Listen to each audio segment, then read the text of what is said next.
لا حول ولا قوة إلا بالله العلي العظيم. أعوذ بالله من الشيطان الرجيم. بسم الله الرحمن الرحيم. الصلاة والسلام والتحية والإكرام مولانا ومولى الثقلين جد الحسن والحسين أبي القاسم محمد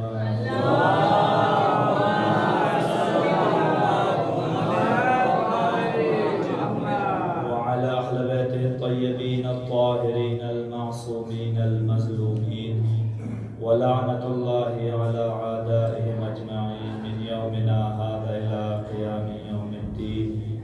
أما بعد فقد قال الإمام زين العابدين عليه السلام يا عمتي أنت عالمة غير معلمة. صلوات بر محمد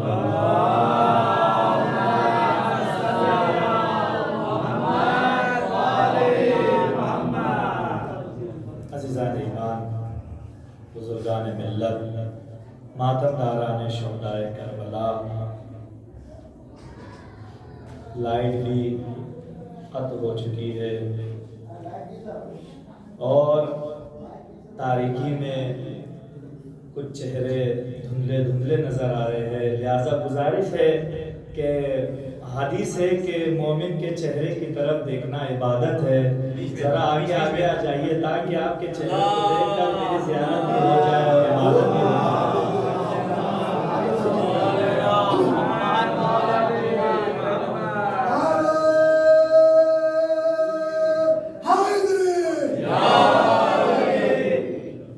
صادق علیہ السلام فرماتے ہیں کہ تبسم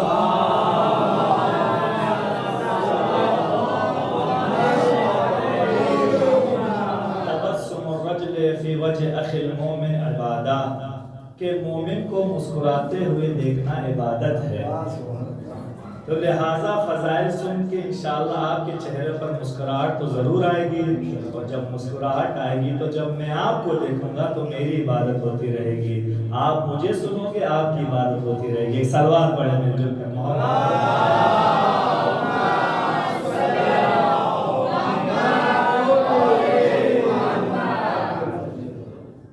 بزرگان ملت، ماتم داران شہدائے کربلا، کل کی گفتگو یہاں سے آگے بڑھی کہ امام حسین علیہ السلام نے مروان کو پلٹ کے کہا کہ مثلی لا یبایع مثلا، کہ مجھ جیسا تجھ جیسی کی بیعت نہیں کر سکتا. جب یہ کہہ کر نکلے اور صبح نمودار ہوئی،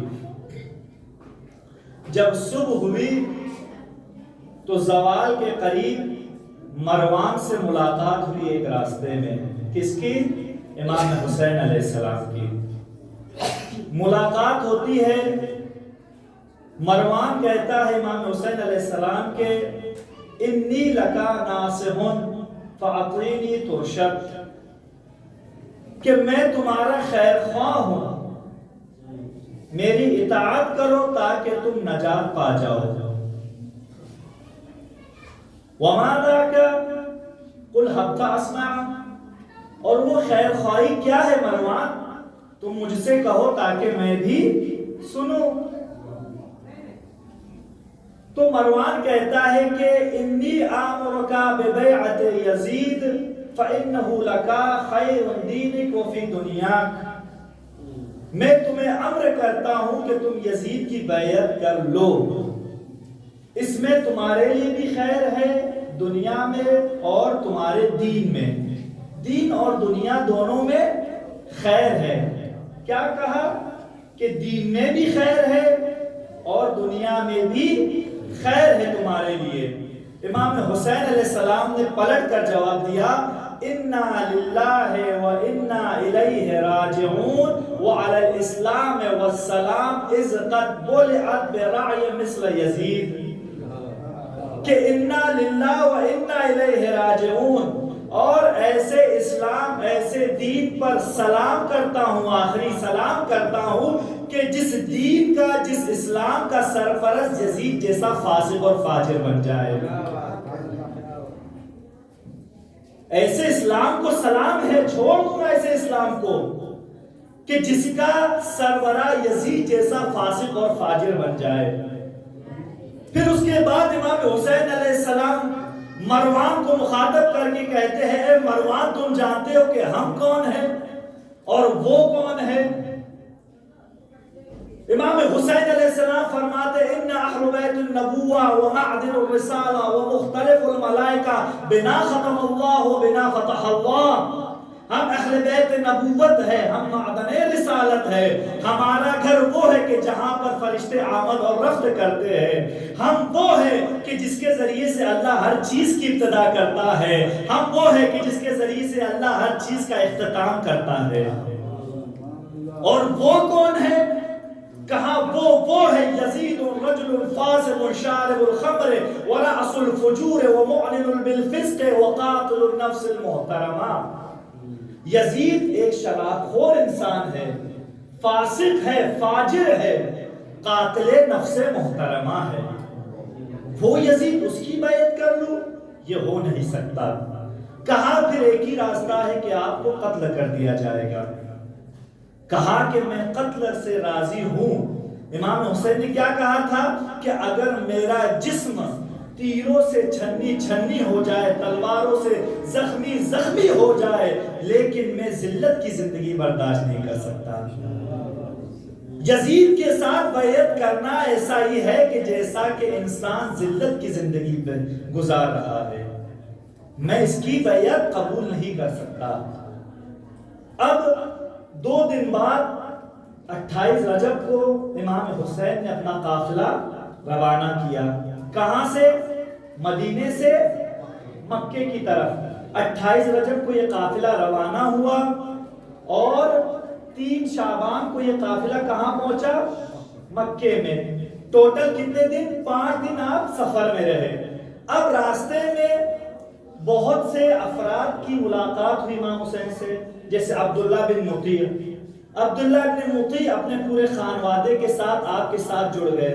پھر ایک اور شخص کی آپ کے ساتھ ملاقات ہوئی، ان کا خاندان بھی آپ کے ساتھ مل گیا اور وہ مکے پہنچے۔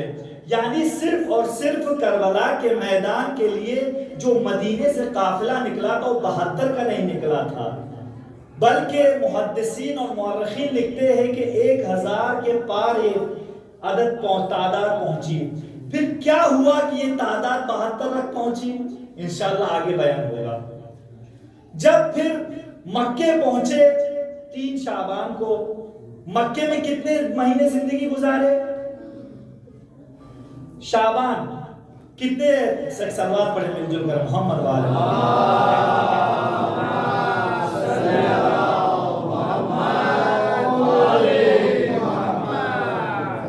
3 شعبان کو مکے، 8 ذی الحج کو سفر کربلا۔ کتنے مہینے ہوئے مکے میں؟ شعبان سے شعبان پورا جوڑ لیجئے، شعبان، رمضان، شوال، ذیقعدہ، ذی الحج، یعنی 4 مہینے 5 دن یا 4 دن۔ تو آپ جب مکے میں رہے تو آپ نے کیسی زندگی گزاری؟ امام ہے، ایسے ہی رہ نہیں سکتے۔ جب امام ہے تو 4 مہینے 5 دن انہوں نے کیا کیا؟ جب 5 مہینے 4 مہینے 5 دن وہاں رہے تو سب سے پہلا کام جو امام حسین علیہ السلام نے کیا وہ اطراف کے شہروں میں جو حاکم اور حکمران جو گورنر تھے ان کو سب کو خط لکھا اور اپنے قیام کا مقصد بتایا اور یزید کیا کر رہا ہے وہ بھی بتایا کہ یزید حرام کو حلال کر رہا ہے، حلال کو حرام کر رہا ہے۔ اب نواسے رسول پر واجب ہو گیا ہے کہ اس کے لیے قیام کرے۔ اب پھر وہاں پر بھی آپ کے ساتھ بہت سے افراد مل گئے۔ جب بہت سے افراد تقریباً 1000 کے پار یہ تعداد پہنچ گئی، جب عزیزوں موسم حج آیا، جب موسم حج آ گیا تو اب حج کے لیے احرام باندھا۔ احرام باندھنے کے بعد جب امام حسین علیہ السلام کو خبر پہنچی کہ یزید نے 3 گروہ بھیجا ہے، کہاں پر؟ مکے میں۔ کس لیے؟ تاکہ حسین کو وہیں پر قتل کر دے۔ امام حسین کو خبر ہوئی، امام حسین نے مولا عباس کو بلایا، کہا مولا عباس یہ جائے امن ہے، امان ہے، یہاں پر خوروزی نہیں ہوگی، ہم حج کو عمرے میں تبدیل کریں گے، جاؤ سفر کی تیاری کرو۔ اب یہ کہنا تھا کہ سفر کی تیاری کرو، تو مولا عباس گئے، بیویوں سے کہا کہ سفر کی تیاری کرو۔ یہ کہنے کے بعد وہاں سے نکلے شیب ابی طالب سے، شیب ابی طالب سے نکلنے کے بعد آپ خانہ کعبہ کے چھت پہ سوار ہوئے۔ خانہ کعبہ کے چھت پر دو افرادوں نے چڑھ کر سوار ہو کر کچھ بیان کیا ہے، ایک ہے جناب بلال اور ایک ہے مولا عباس علیہ السلام۔ جناب بلال نے کب؟ جب فتح مکہ سن 8 ہجری میں فتح مکہ ہوا، جب مکہ فتح ہو گیا تو بلال سے کہا رسول اللہ نے، اے بلال جا کے اذان دو۔ تو جناب بلال نے کہا یا رسول اللہ جب ہم مدینے میں تھے تو ایک بلندی پہ سوار ہو کے اذان دیتے تھے، کہا کہ پریشان کیوں ہوتے ہو، خانہ کعبہ کے چھت پہ سوار ہو جاؤ۔ خانہ کعبہ کے چھت پہ سوار ہو جاتے ہیں، لیکن اب اس کے بعد پھر اذان نہیں دیتے ہیں۔ کہا بلال پریشان کیوں ہو، اذان کیوں نہیں دیتے؟ کہا یا رسول اللہ جب ہم مدینے میں تھے تو کعبے کی طرف رک کر کے اذان دیتے تھے، اب تو ہم خود کعبے پر ہیں، اب ہم کہاں رک کر کے اذان دے چاروں سمت میں؟ تو جناب سلمان سے جناب بلال سے رسول اللہ نے کہا اے بلال پریشان ہونے کی ضرورت نہیں ہے، حیران و سرگردہ ہونے کی ضرورت نہیں ہے، ذرا نظریں اٹھاؤ اور مجمع کی طرف دیکھو کہ علی کہاں پر ہے۔ یا علی انتا بمنزلت الکعبہ، اے علی آپ کی مثال کعبے کی طرح ہے۔ اے بلال پریشان کیوں ہوتے ہو، ذرا مجمع کی طرف دیکھو کہ علی کہاں ہے، جہاں علی نظر آ جائے وہیں رک کر کے اذان دے دو۔ ایک ہے جناب بلال اور دوسری شخصیت ہے حضرت عباس علیہ السلام کی۔ جیسے ہی مولا عباس خانہ کعبہ کے چھت پہ سوار ہوئے، حسین کی طرف نگاہیں بڑھی، شیر کی نگاہیں شیر سے ملی، نظاروں میں اشارہ ہوا، باتیں ہو گئی۔ مولا نے کہا عباس ذرا انہیں بتا دو کہ ہم کون ہیں۔ مولا عباس نے بیان کرنا شروع کیا، بسم اللہ الرحمن الرحیم، الحمدللہ الذی شرف ھذا بقدوم ابی ہے، من کان بالامس بیتا اصبح قبلۃ ایھا الکفرۃ الفجرا اتصدون طریق البیت لامام البررا لولا حکم اللہ جلیہ واسرارہ العلیہ واختبارہ البریہ لطار البیت قبل ان یمشی لدیہ قد استسلم الناس الحجر والحجر یستسلم یدیہ لولا تکن مشیۃ مولایا مجبولۃ من مشیۃ الرحمن لوقعت علیکم کالصقر غضبان علی اصافیر الطیران لہیہات انظروا ثم انظروا ممن شارب الخمر ممن صاحب حوض الکوثر ممن فی بیت جنازات ممن فی بیت نزول الوحی والآیات انتم بقعتم فی غللۃ التی قریش انہم ارادوا قتل نبیہم وانتم تریدون قتل ابن نبیہم ولا يمكن لكم ما دام امیر المؤمنین فكيف يمكن لكم ما دمتم حيا سلیلا تعالوا اخبركم ليقتلوا ليحصلوا مرادكم واضربوا بعنقی۔ کیا کہا؟ الحمدللہ الذی شرف ھذا بقدوم ابی ہے، تمام تعریفیں ہیں اس اللہ کے لیے کہ جس کے لیے تمام تعریفیں ہیں، اور تمام تعریفیں اس اللہ کے لیے کہ جس کے بابا کے قدموں کے ذریعے سے خانہ کعبہ کو شرف عطا ہوا ہے۔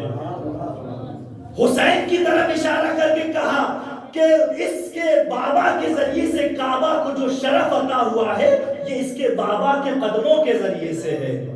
یہ ہے دعویٰ۔ اب دلیل کیا دی ہے؟ وَمَنْ كَانَ بِالْأَمْسِ بَيْتًا أَصْبَحَ قِبْلَةً، کل تک یہ صرف ایک گھر تھا، لیکن اس کے بابا کے قدموں نے اسے قبلہ بنا ڈالا۔ اس کے بابا کے قدموں نے اسے قبلہ بنا ڈالا۔ لولم حکم اللہ جلیہ و اسرارہ العلیہ و اختبارہ البریہ لطار البیت قبل یمشی لدیہ۔ اے کافرو، اے فاجرو، کیا کہا؟ ایھا الکفرۃ الفجرا، اے کافرو، اے فاجرو، میں کہوں گا اے مولا یہ سب تو مسلمان تھے،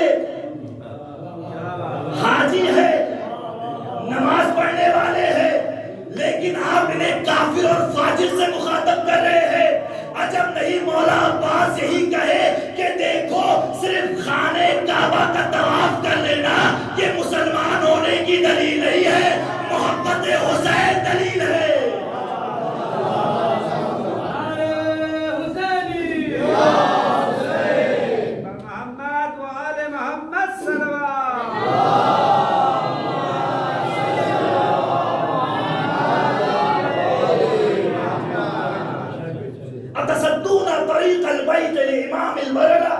تم کس کے لیے خانہ کعبہ کے راستے کو روک رہے ہو؟ اس نیک امام کے لیے، اس خوش قسمت امام کے لیے خانہ کعبہ کے راستے کو روک رہے ہو؟ لو لم تكن مشیۃ مولایا مجبولۃ من مشیۃ الرحمن لوقعت علیکم کالصغر غضبان۔ عزیزان محترم اتنا ہی نہیں بلکہ دیکھو اگر تم حسین کے لیے خانہ کعبہ کے راستے کو روکتے ہو تو یاد رکھنا اگر اللہ کی مشیت نہ ہوتی، اللہ کی حکمت نہ ہوتی تو اسے یہاں آنے کی ضرورت نہ ہوتی، بلکہ کعبہ خود اس کے قدموں پہ چلا آتا۔ اگر اللہ کے حکمتوں میں سے ایک حکمت نہ ہوتی اور مصلحتوں میں سے مصلحت نہ ہوتی تو اسے یہاں آنے کی ضرورت نہ ہوتی، قبل اس کے کہ یہ یہاں آتا خود خانہ کعبہ اس کے در پہ چلا آتا۔ قد استسلم الناس الحجر والحجر يستسلم يديه۔ جب ہم اور آپ خانہ کعبہ کی زیارت کے لیے جاتے ہیں، حج کے لیے جاتے ہیں تو کیا ہوتا ہے؟ ہر طواف کے بعد انسان حجر اسود کو جا کے چومتا ہے، حجر اسود پہ ہاتھ لگاتا ہے اور اسے چومتا ہے۔ مولا عباس کہتے ہیں کہ تمہاری صفت یہ ہے کہ تم جاتے ہو اور حجر اسود کو چومتے ہو، تم وہ ہو جو حجر اسود کو چومتے ہیں، لیکن میرا آقا حسین وہ ہے وہ حجر اسود کو نہیں چومتا ہے، حجر اسود اس کے ہاتھوں کو چومتا ہے۔ قد استسلم الناس الحجر والحجر يستسلم يديه۔ تم جا کے پتھر کو چومتے ہو لیکن حجر اسود ان کے ہاتھوں کو چومتا ہے۔ لو لم تكن مشیۃ مولاي مجبولۃ من مشیۃ الرحمن لبقت علیکم کالصقر غضبان علی اصافیر الطیران۔ کہ یاد رکھو اگر میرے آقا کا حکم نہ ہوتا تو میں تم پر ایسا ہی حملہ ور ہوتا کہ جیسے ایک باز کسی چڑیا پر حملہ ور ہوتا ہے اور وہ باز جب تک کہ اس چڑیا کو چیر پھاڑ کے پھینک نہ دے وہ سکون میں نہیں رہتا، میں ایسے ہی تمہارے ساتھ کرتا۔ ہیہات انظروا ثم انظروا ممن شارب الخمر ممن صائب حوض الکوثر۔ تم کس کے لیے آئے ہو؟ تم اس کے لیے آئے ہو جو شارب الخمور ہے، جو شراب پینے والا ہے۔ تم اس کے لیے آئے ہو کہ جس کے گھر میں آوارہ عورتیں ناچتی ہے، لیکن حسین کون ہے؟ حسین وہ ہے جو صاحب حوض الکوثر ہے، حسین وہ ہے کہ جس کے گھر میں نزول وحی والقرآن ہوتا ہے۔ تم کس کے لیے آئے ہو؟ کہ جس کے گھر میں آوارہ عورتیں ناچتی ہے؟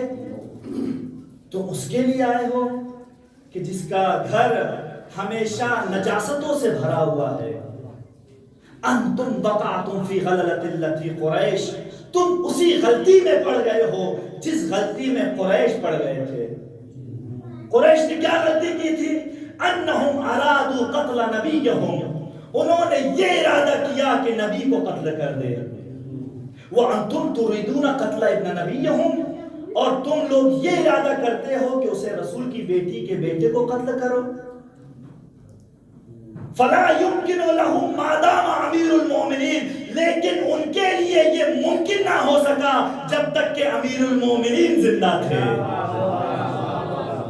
قریش کے لیے یہ ممکن نہ ہوا جب تک کہ امیر المومنین زندہ رہے، پھر تمہارے لیے کیسے ممکن ہے کہ عباس زندہ رہے تم حسین تک پہنچ سکو؟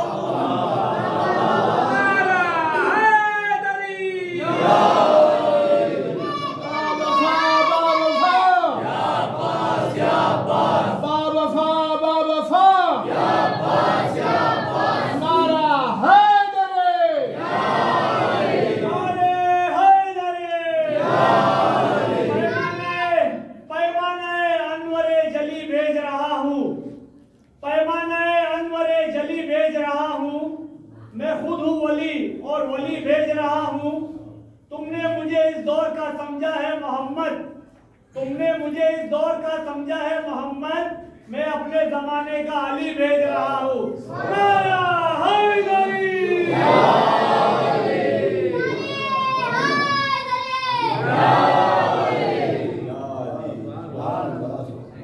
ان کے لیے ممکن نہ ہو سکا جب تک کہ علی زندہ رہے رسول تک پہنچے تو کیسے ممکن ہے جب تک کہ عباس زندہ رہے تم حسین تک پہنچ سکو اور سنو یاد رکھو اگر علی مرتضیٰ قوت بازوئے رسول ہے تو میں عباس قوت بازوئے حسین ہوں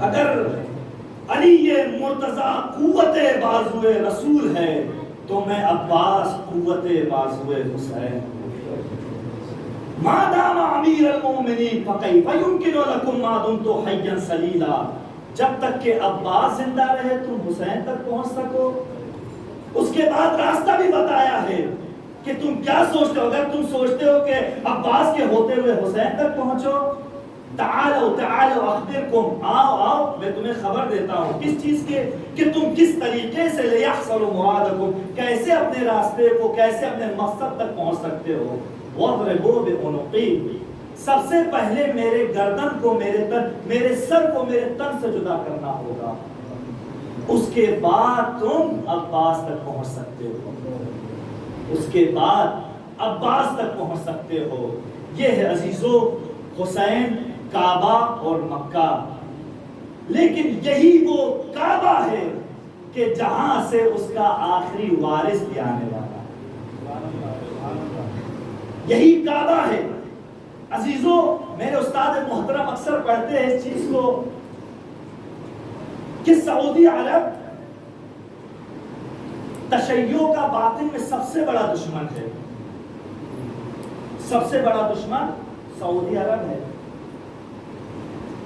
کس کے ذریعے سے ہے یہ خود امریکہ اور اسرائیل کی پیداوار جو اس کے در کا کتا بن کر رہتے تھے اب اس کے داعش کے سربراہ نے ایک بار اعلان کیا کہ جو ایران ہے ایک فوج تیار کر رہا ہے کس کے لیے تاکہ امام کا ساتھ دے وہ فوج اب ہم بھی ایک فوج تیار کریں گے جو ایران کے ساتھ امام سے مل کر جنگ کریں گے امام سے جنگ کریں گے کون سعودی عرب داعش سربراہ کہہ رہا ہے کہ ہم ایران سے جنگ کریں گے امام کے مقابل میں تو عزیزو اس کا جواب دینے کے لیے کوئی ملا کوئی ملنگ یا اخباری نہیں اٹھا بلکہ لبنان سے سید حسن نصر اللہ ٹی وی کے سامنے آئے اور انہوں نے جواب دیا کہ دیکھو تمہیں امام سے لڑنے کے لیے ایران آنے کی ضرورت نہیں ہے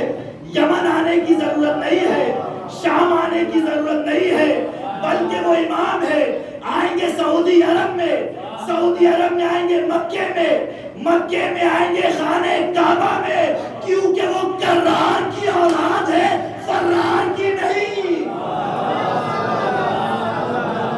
اب جملہ سن سکتے ہو تو سنو وہ آئے گا سعودی عرب میں آئے گا مکے میں آئے گا خانہ کعبہ میں اور مذہب شیعیت کی حقانیت کی اس سے بڑی دلیل کیا ہو سکتی ہے جس کا پہلا جہاں سے آیا تھا اس کا آخر بھی وہیں سے آئے گا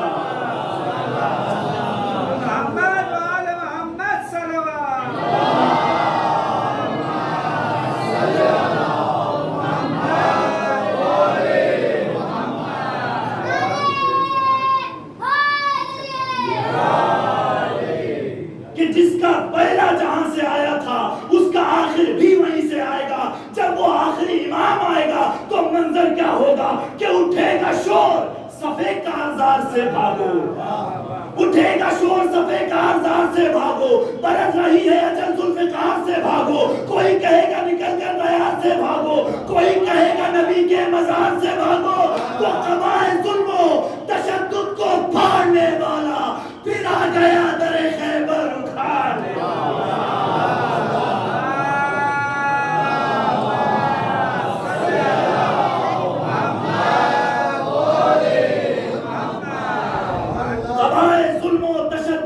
پھاڑنے والا پھر آ گیا در خیبر اکھاڑنے والا۔ اور جب وہ آئے گا، جب کوئی معصوم جنگ کرتا ہے تو کوئی داد دینے والا بھی ہوتا ہے، کوئی حوصلہ افزائی کرنے والا بھی ہوتا ہے۔ تو جب امام جنگ کریں گے، کون حوصلہ افزائی کرے گا؟ کون حوصلہ افزائی کرے گا؟ کون داد دے گا؟ علی کہیں گے نجف سے کہ مرحبا بیٹا، علی کہیں گے نجف سے کہ مرحبا بیٹا، نکال دے دل مستر کا حوصلہ بیٹا، بچے نہ آج کوئی بالیے جفا بیٹا، تیرے نثار تیرے جنگ کے فدا بیٹا، تو میں حد صبر میں تھا کارزار تیری ہے، ملی مجھے تھی مگر ذوالفقار تیری ہے۔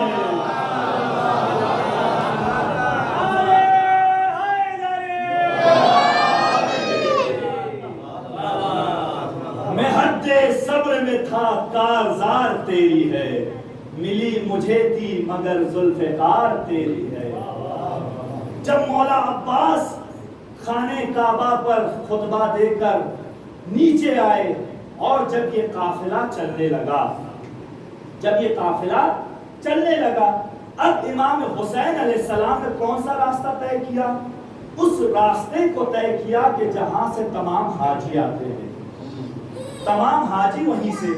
جب یہ قافلہ چلنے لگا اور مکے کے عمراء اور شرفاء کو پتا چلا کہ امام تو جا رہے ہیں مکہ چھوڑ کر، اب جیسے ہی حسین علیہ السلام نے مکے کو چھوڑ کر خانہ کعبہ کو ترک کر کر روانہ ہوئے کربلا کی طرف، تو میرا دل تو یہی کہتا ہے کہ کاش ہر ذرے سے یہی صدا آ رہی ہو، ان حاجیوں کو مخاطب کر کے ہر ذرہ مکے کا یہی کہہ رہا ہو، تم کس چکر میں پڑ رہے ہو، کس چیز کا طواف کر رہے ہو، یہ کعبہ تو ایک جسم ہے، وہ دیکھو روح کعبہ جا رہا ہے،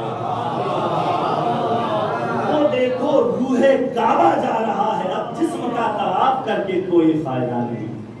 اب نکلے، جیسے ہی نکلے عمرہ شرفاء آئے، کہاں جا رہے ہو؟ آپ کے ساتھ بچے ہیں، ناموس ہے، عورتیں ہیں، بہتر ہے آپ اگر جانا ہے چلے جاؤ، لیکن یہ بچوں عورتوں کو یہی رکھو۔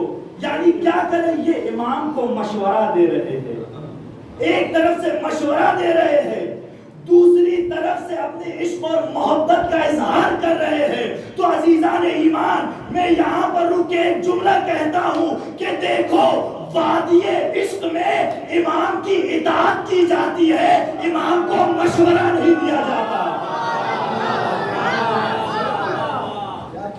وادی عشق میں امام کی اطاعت کی جاتی ہے، امام کو مشورہ نہیں دیا جاتا۔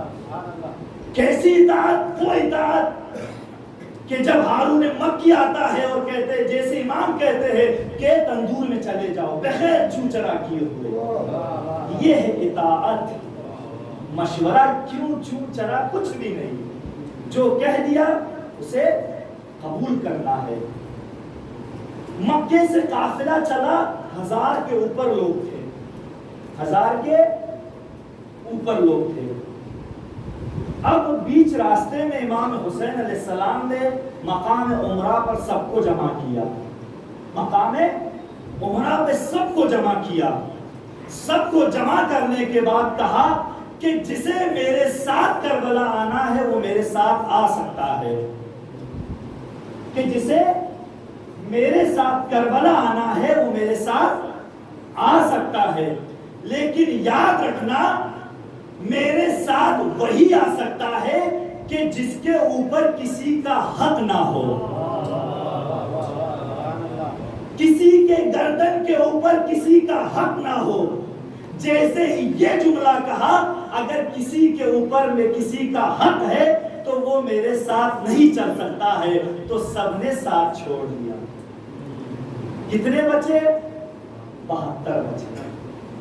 تو عزیزوں، یہ وارث جو آخری امام بھی آئیں گے تو انہی کی شریعت و یہی دین لے کر آئیں گے، کوئی الگ سا دین و شریعت نہیں لے کے آئیں گے۔ تو اب امام کا ساتھی وہی ہوگا کہ جس کے گردن پہ کسی کا حق نہ ہو۔ اب حق کیا ہے؟ حق کی بھی بہت قسمیں ہیں، حقوق الناس ہے، حقوق اللہ ہے، حق پڑوسی ہے۔ پڑوسی کا حق یعنی کیا؟ آپ کا کوئی پڑوسی ہے، آپ کو اس نے کوئی چیز دے دی ہے لیکن آپ نے اسے لوٹایا نہیں ہے، تو اس کا حق آپ کے گردن پر ہے۔ جب تک کہ آپ اس چیز کو نہیں لوٹائیں گے تو وہ آپ شامل نہیں ہو سکتے ہو امام کے ساتھیوں میں۔ اسی طریقے سے حقوق اللہ، اللہ کے حقوق ہم پر ہے۔ حق کیا ہے؟ نماز پڑھنا، روزہ رکھنا، واجبات کو انجام دینا، محرمات کو ترک کرنا، یہ سب حقوق اللہ ہے۔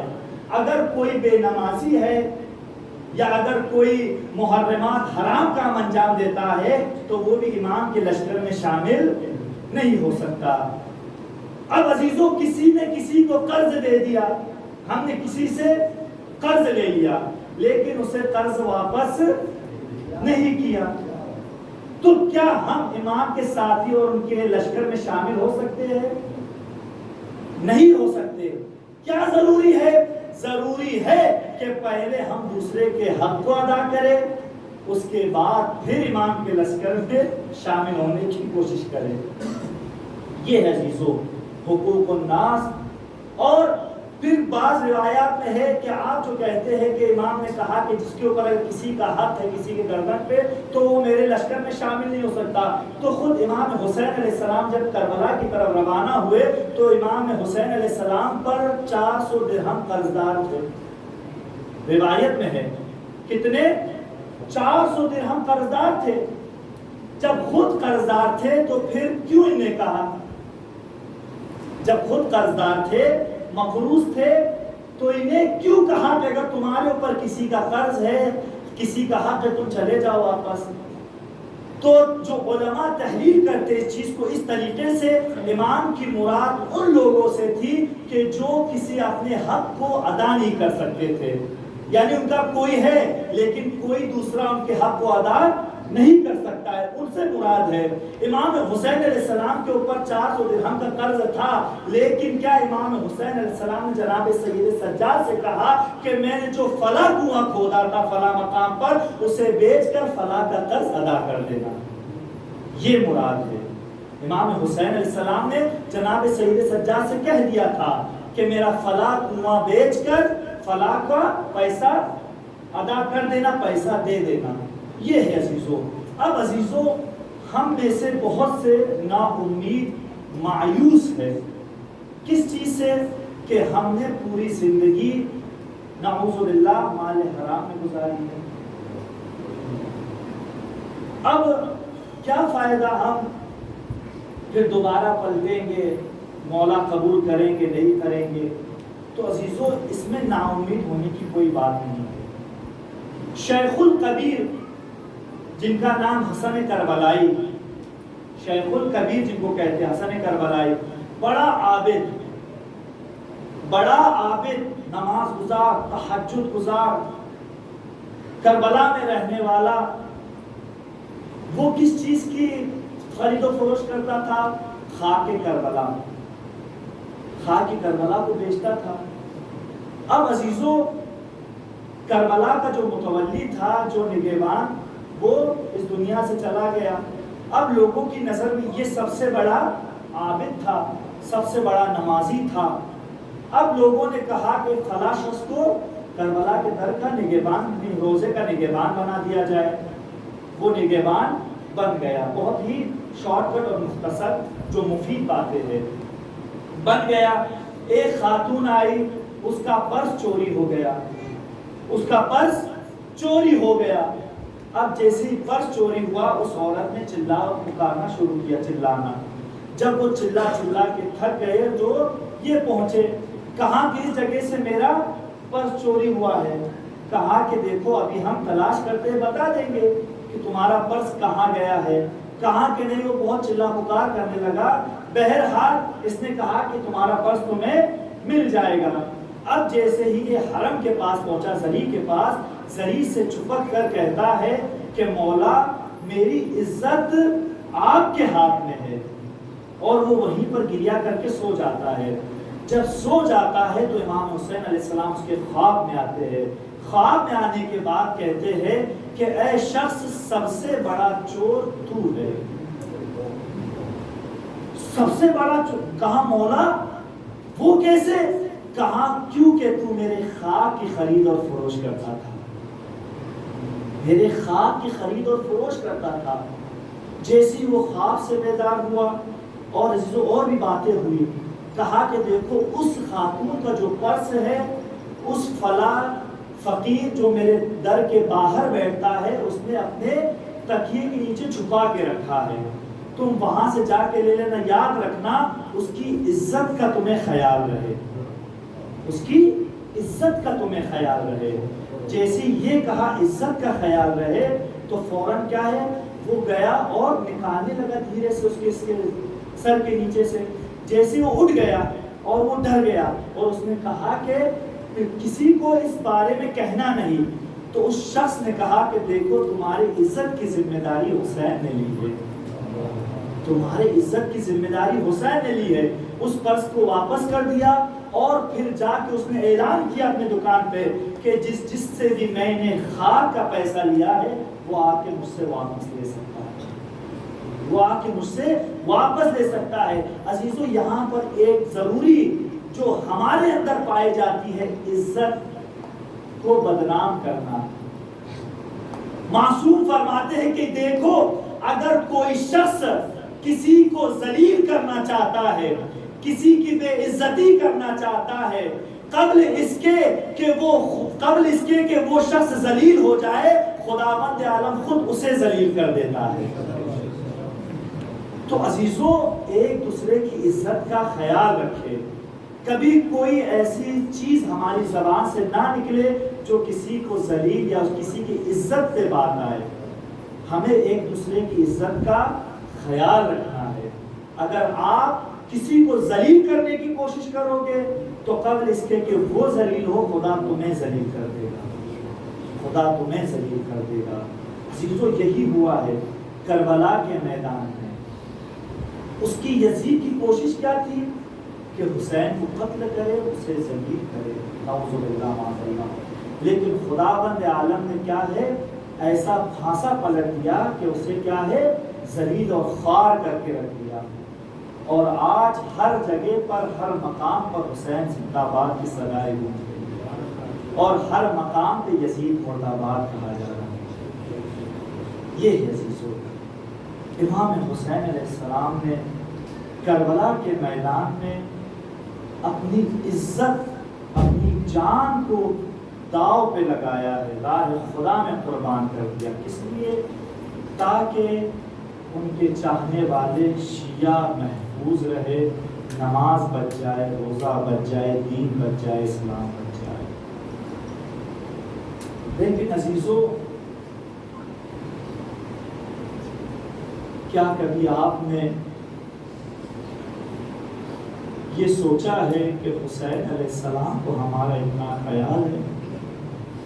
ہم نے ان کا کتنا خیال کیا ہے؟ کیا کبھی ہم نے حسین کے لیے مال حرام سے دوری اختیار کی ہے؟ عزیزو یہ قافلہ شام کی طرف رواں ہے. شام کی راہوں میں عزیزو حسین اور جو بھی اصحاب تھے، جو بھی بنی ہاشم کے سر تھے، نو کے نیزہ پر تھے. راوی کہتا ہے لیکن ایک سر ان سروں میں تھا جو نو کے نیزہ پہ ٹہر نہیں رہا تھا. وہ کس کا سر تھا؟ وہ عباس کا سر تھا جو نو کے نیزہ پہ نہیں ٹہر رہا تھا. عزیزو جب اس کے علت اور اس کی وجہ پتا ہوئی تو دو علت پتا ہوئی. ایک علت تو یہی ہے کہ جب مولا عباس کا سر نو کے نیزہ پر تھا تو نو کے نیزہ پر حسین کا عباس کا سر ٹہر نہیں رہا تھا، کیونکہ عباس کی گردن ایسی ہو چکی تھی کہ پھر نیزہ چومنے کے لائق نہ تھا۔ ارے گھوڑے لاشیں پر پامال کر دیے گئے تھے۔ عزیزان ایمان، یہی وہ مطلب تھا کہ جناب عباس کا قد بنی ہاشم میں سب سے قد بڑا تھا، لیکن جب آپ جا کے قبر مطہر دیکھیں گے تو سب سے چھوٹی قبر عباس کی قبر ہے۔ جب اس کی علت معلوم ہوئی تو عزیزو شب عاشورہ کے بعد جب سب شہید ہو گئے تو گھوڑوں کی نالا بندی ہوئی، تو ادھر کے گھوڑے ادھر، ادھر کے گھوڑے ادھر، عباس کا بدن، ارے عباس کا آزیا، تمام بدن چور چور، تمام گوشت جسم سے جدا ہو گئے تھے۔ قد سب سے بڑا تھا لیکن قبر سب سے چھوٹا ہے۔ عزیزو عباس کا سر نو کے نیزہ پر نہیں ٹکتا۔ دوسری وجہ یہ ہے کہ عباس کا سر جب نو کے نیزہ پر ٹکتا تھا تو آنکھیں بند ہو جاتی تھی۔ شمر ملعون کہتا تھا کہ اسے عباس کے سر کو نیچے لایا جائے تاکہ ماں بہنوں کو دیکھ کر عباس کو تکلیف ہو۔ ارے گھوڑے کی گردن میں عباس کے سر کو باندھ لیا، عباس کے سر کو باندھا۔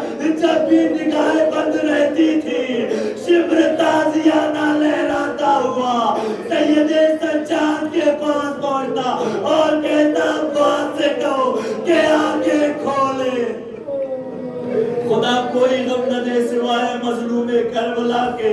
عزیزو یہ قافلہ جب بازار شام پہنچا تو یہ بیبیاں پسے گردن ہاتھ بندھے ہوئے ہیں، پسے گردن ہاتھ بندھے ہوئے ہیں، اور جب بازار میں داخل ہو گئے ہر جگہ بھیڑ لگی ہوئی تھی۔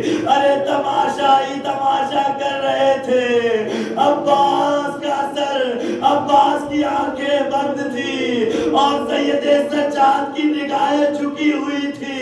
ابن عتیبہ ذرا کہہ دو کہ سروں کو آگے لے کے چلا جائے تاکہ میری ماں بہنیں اس بھیڑ میں تھوڑا سا سکون ملے۔ عزیزو یہ قافلہ دربار شام جیسے دربار میں پہنچا، بی بی زینب کو جیسے ہی کہا کہ دربار میں جاؤ، بی بی زینب کہتی ہے کہ میں دربار میں نہ جاؤں گی، شرابیوں کا مجمع ہے، نامحرموں کا مجمع ہے۔ ایک مرتبہ شمر ملعون تازیانہ لہراتا ہوا پھر سر حسین کے پاس پہنچا، حسین سے کہتا ہے اپنی بہن سے کہہ دو کہ دربار میں آئے۔ حسین کی نگاہیں پڑی، آنکھوں سے اشک جاری ہے، اشاروں میں کہا اے بہن دربار میں آ جاؤ۔ جیسے ہی دربار میں پہنچے کہا منادی ذرا تعارف کراؤ، ہاذہی زینب، ہاذہی ام کلثوم، ہاذہی سکینہ۔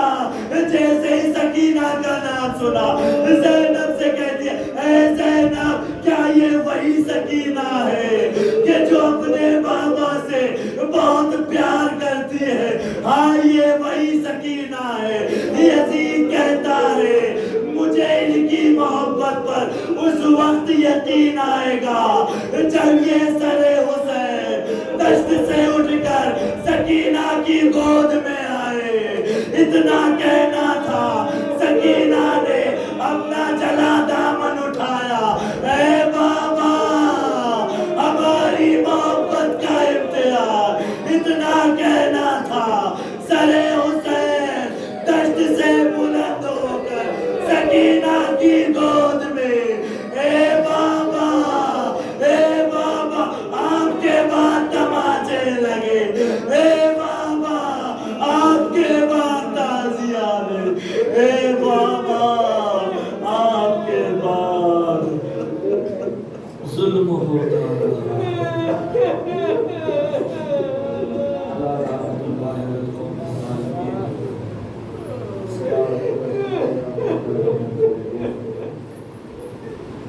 پروردگارا تجھے محمد و آل محمد کا واسطہ ہمارے اس مختصر سے اعمال کو قبول فرما۔ پروردگارا تجھے محمد و آل محمد کا واسطہ جو بھی مومن اور مومنات پریشان حال ہے ان کی پریشانیوں کو دور فرما۔ پروردگار ہماری ماں بہنوں کو حجاب کرنے کی توفیق عنایت فرما۔ پروردگار تجھے محمد و آل محمد کا واسطہ اس عزا کے حقیقی بانی امام زمانہ علیہ السلام کے ظہور میں تعجیل فرما اور ہمیں نیک انصار میں شمار فرما۔ ماں حسین